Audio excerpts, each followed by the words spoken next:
Ever wonder who really stands by you when the noise fades, and the years roll on? The answer might surprise you, and it's not who you think. In this video, I'm opening up about the final chapter of friendships, loyalty, and the few souls who truly stayed with me. If you're older, caring for someone who is, or just want a glimpse into what really matters in the end, you need to hear this. What would you do differently if you knew who would be with you at the end? Make sure to like, share, and subscribe for more heartfelt stories and life wisdom. Because what's coming next might just change how you see your own journey.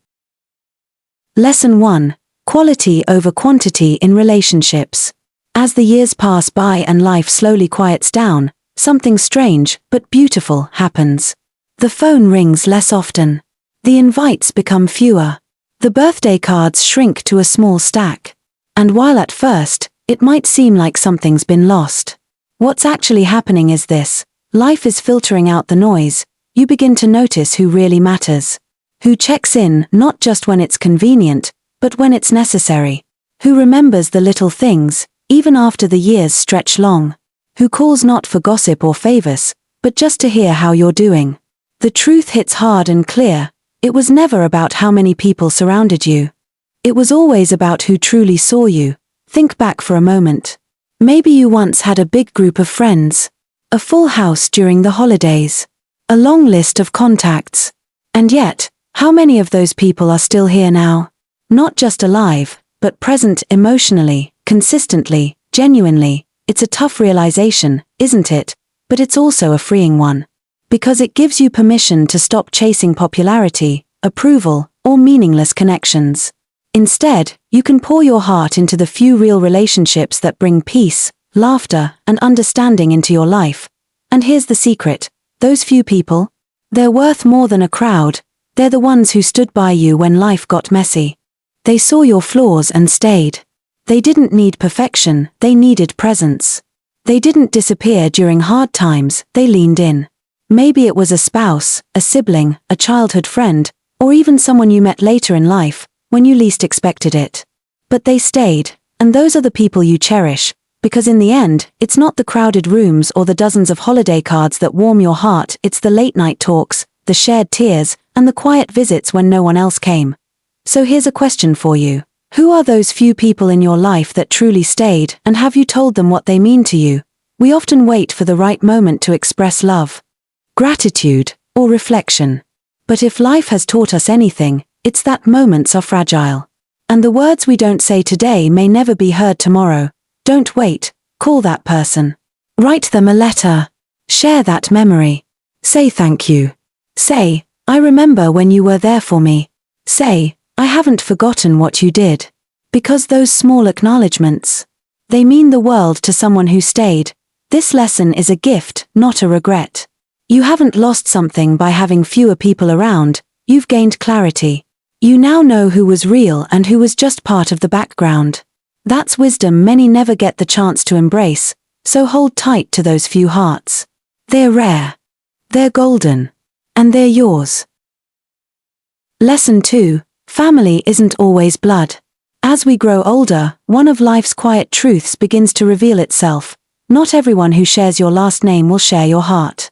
And not everyone who shares your heart will share your last name.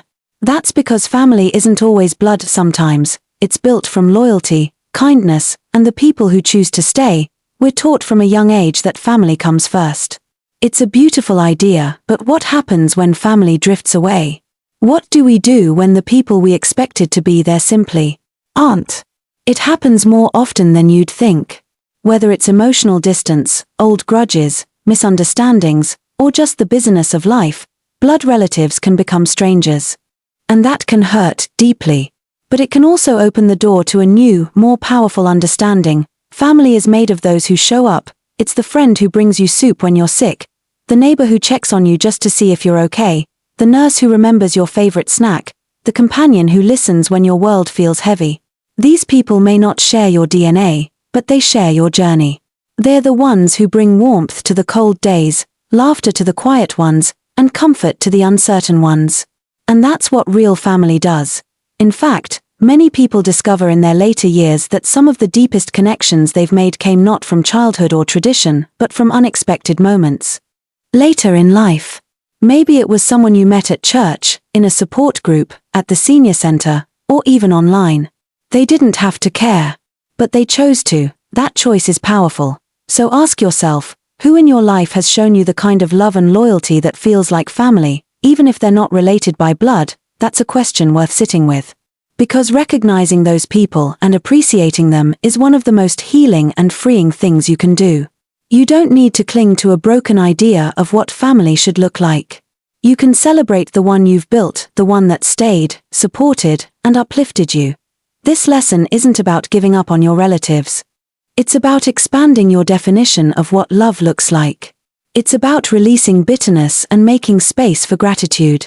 Some blood ties might return, some might not, but you can still have a full heart surrounded by people who value you because of who you are, not because they have to.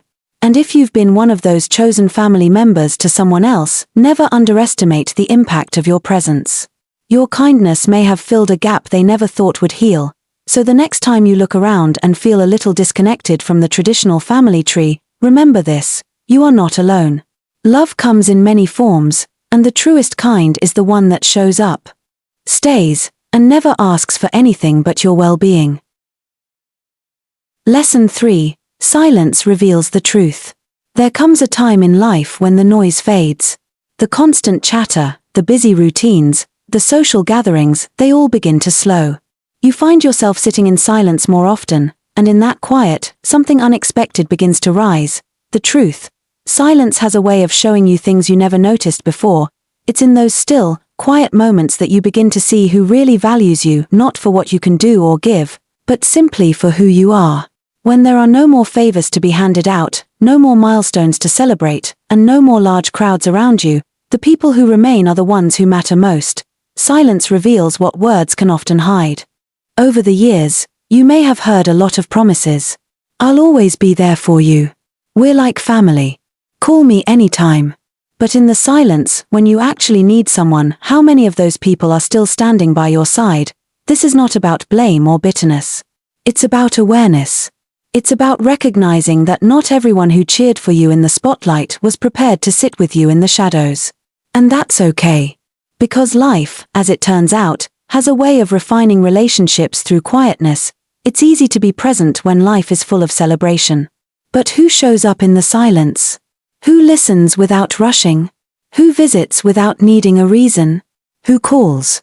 Not because they need something, but because they simply care. These are the people who truly see you. The quiet seasons of life are often the most honest. They strip away distractions and leave you with raw, authentic connection, or the absence of it. And while that can be a little painful at first, it's also deeply clarifying. It helps you value what's real and release what was never meant to stay. So here's a question for you. When life got quiet, who stayed with you and who quietly walked away? Sit with that thought for a moment. Reflect on what that silence taught you, not just about others, but about yourself. Did you learn to be stronger on your own? Did you grow closer to the people who mattered most? Did you find comfort in your own company? Or seek new connections that brought you peace? Silence doesn't just reveal who others are. It also reveals you, your needs, your resilience, your heart. And if you're in a silent season right now, don't see it as loneliness. See it as an invitation. An invitation to deepen the connections that remain. To reach out to someone who's been quiet but present. To become that person for someone else, because in the stillness, the most meaningful bonds can form. The truth is, silence is not empty. It's full of answers. It shows you who's listening without being asked, who cares without conditions, and who remains when the rest of the world seems to have moved on. Those are the souls you hold close. Lesson 4. Invest in connection, not approval. There's a certain kind of exhaustion that comes from trying to please everyone. For much of our lives, we're taught to fit in, be liked, stay agreeable, and seek approval from family, friends, co-workers, even strangers. We put on smiles when we're tired. We say yes when we want to say no. And we stay silent when our hearts are screaming. Why? Because we hope to be accepted, respected, loved. But here's a truth that becomes painfully clear as we grow older. Approval is fleeting. Connection is lasting. You can spend a lifetime trying to impress others, only to realize they were never really paying attention. The people you bent over backward for may not even remember your efforts. And the opinions you once worried about? They often fade with time, like forgotten whispers in a crowded room. What stays, however, are the real connections, the people who saw you in your imperfections and still leaned in. The conversations that mattered. The laughter that healed. The kind of presence that didn't demand you to be perfect, just present. Approval is about image. Connection is about substance. There's a big difference between being liked and being understood. The first can be achieved with performance. The second only comes from honesty. It's in our most unfiltered, vulnerable moments that true bonds are formed. And as the years pass, we begin to crave those more than applause. We long for connection, not compliments. So, here's the question that matters: have you spent more of your life trying to be liked? Or trying to be truly known? It's a sobering question, but a powerful one. Because if you find that you've spent too many years chasing approval, now is the perfect time to shift. To invest in something richer. Something deeper. Start by being yourself, with no mask, no performance. Talk about the real things. Share the truth, even if it's messy. Reach out to someone, not to impress them, but to connect with them. Ask how they really are. Tell them how you really feel. That's where real connection begins, and don't worry if not everyone responds. That's part of the beauty of this lesson. When you stop trying to be everything to everyone, you start attracting the people who value you for exactly who you are. This isn't about cutting people off or turning bitter, it's about freeing yourself from the exhausting pursuit of approval and stepping into relationships that actually fill you up. Because here's what life teaches us, especially in the quiet years: being truly loved by a few is far more powerful than being mildly liked by many. The peace that comes from being authentically connected is unmatched. You don't have to remember which version of yourself you showed. You don't have to walk on eggshells or filter your every word. You can just be, and that is where joy lives. So, if you're looking to feel less lonely, more fulfilled, and more at peace, don't aim to please. Aim to connect. Lesson 5. Forgive, but don't forget who stayed. Time softens many things. Harsh words fade, old arguments blur, and the sting of past disappointments dulls with age. As we grow older, we begin to understand something that once seemed impossible. Forgiveness isn't just a gift to others, it's a gift to ourselves. But here's the truth we don't talk about enough. While you forgive those who hurt you, you must also remember those who didn't. Forgiveness releases the burden. It frees you from the bitterness that weighs down your spirit. And it gives you back your peace. But in that process, never overlook the quiet heroes, the ones who never gave you a reason to forgive in the first place. We tend to remember the betrayals, the heartbreaks, the ones who walked away. But what about the ones who stayed? The ones who chose love over convenience? Who stood beside you when others found excuses? Who called, visited, listened, sometimes without ever being asked? These are the people who deserve a permanent space in your heart. Forgiveness is powerful, yes. But gratitude is just as life-changing. It's easy to get stuck remembering who disappointed you. But true healing happens when you also start remembering who showed up.